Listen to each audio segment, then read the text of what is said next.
ಕರ್ನಾಟಕ ರಾಜ್ಯದ ಕಾಂಗ್ರೆಸ್ ಪಕ್ಷ ನೇರವಾಗಿ ದೇಶದ್ರೋಹಕ್ಕೆ ಬೆಂಬಲ ಕೊಟ್ಟಿದೆ ಅನ್ನೋದಕ್ಕೆ ಮೂರು ಜನ ಪಾಕಿಸ್ತಾನ್ ಜಿಂದಾಬಾದ್ ಅಂತ ಕೂಗಿರೋಂಥ ವ್ಯಕ್ತಿಗಳಿಗೆ ಅರೆಸ್ಟ್ ಮಾಡಿದೆ ಸಾಕ್ಷಿ. ಮೊನ್ನೆ ನಡೆದಂಥ ರಾಜ್ಯಸಭಾ ಚುನಾವಣಾ ಸಂದರ್ಭದಲ್ಲಿ ನಾಜೀರ್ ಹುಸೇನ್ ಅವರು ಗೆದ್ದಿದ್ದಾರೆ ರಾಜ್ಯಸಭೆಗೆ ಅನ್ನೋಂಥ ಸಂದರ್ಭದಲ್ಲಿ ನಾರಾಯಣ್ ಸಾಹೇಬ್ ಹಾಂಡ್ಗೆ ಅವರು ಗೆದ್ದಾಗ ಭಾರತೀಯ ಜನತಾ ಪಾರ್ಟಿ ಕಾರ್ಯಕರ್ತರು ಭಾರತ್ ಮಾತಾ ಕಿ ಜೈ ಅಂತ ಘೋಷಣೆಗಳು ಕೂಗಿದರೆ, ನಾಜೀರ್ ಹುಸೇನ್ ಅವರು ಗೆದ್ದಾಗ ಅವನ ಬೆಂಬಲಿಗರು, ಕಾಂಗ್ರೆಸ್ಸಿನ ಬೆಂಬಲಿಗರು ಪಾಕಿಸ್ತಾನ್ ಜಿಂದಾಬಾದ್ ಅಂತ ಘೋಷಣೆಗಳನ್ನು ಕೂಗಿದ್ರು. ಆ ಕೂಗಿದಂಥ ಸಂದರ್ಭದಲ್ಲಿ ಪತ್ರಕರ್ತರೇ ನೇರವಾಗಿ ಟಿ ವಿ ಮಾಧ್ಯಮದವರು ನಾಜೀರ್ ಹುಸೇನ್ ಪ್ರಶ್ನೆ ಕೇಳ್ತಾರೆ,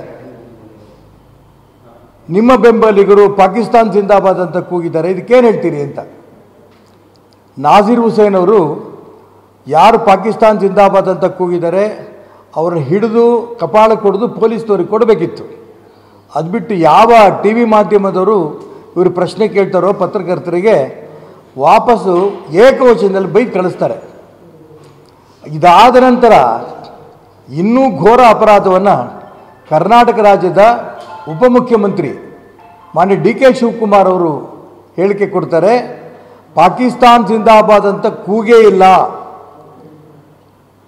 ಭಾರತೀಯ ಜನತಾ ಪಾರ್ಟಿ ಸೋಲನ್ನು ಒಪ್ಕೊಳ್ಳದೇನೆ ಈ ರೀತಿ ಹರಡ್ತಾ ಇದ್ದಾರೆ ಏನಂತ ಮಾತನ್ನು ಹೇಳ್ತಾರೆ.